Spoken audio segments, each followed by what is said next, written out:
Assalamualaikum warahmatullahi wabarakatuh. Jumpa lagi dengan IFC Makassar. Kali ini kita mau keliling-keliling lagi di kota Makassar.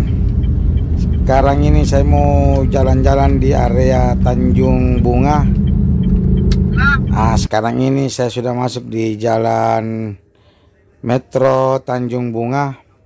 Ini kita bisa lihat sebelah kiri ini ada bangunan besar, itu adalah Rumah Sakit Siloam. Di sebelah kanannya ini adalah CPI Kota Makassar.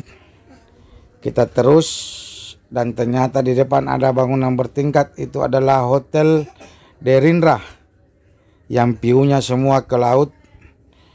Nanti kita akan belok di Jalan Danau Tanjung Bunga dan finish di ujung Jalan Danau Tanjung Bunga. Oke? Ikuti IFC Makassar keliling kota Makassar.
Kita sudah berada di depan ini, gedung tinggi adalah Bank Mega.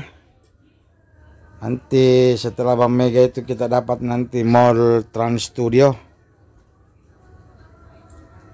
Ini situasinya di Jalan Metro Tanjung Bunga di sore hari.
Ini di depan kita sudah mau belok kiri. Jadi kita sudah mau memasuki jalan Danau Tanjung Bunga. Ini di depan kita bisa lihat sebelah kanan itu adalah danau. Jadi sepanjang jalan ini hampir semua di sisi kanan itu adalah penjual bunga atau kembang. Nanti kita lihat sepanjang jalannya di sebelah kanan.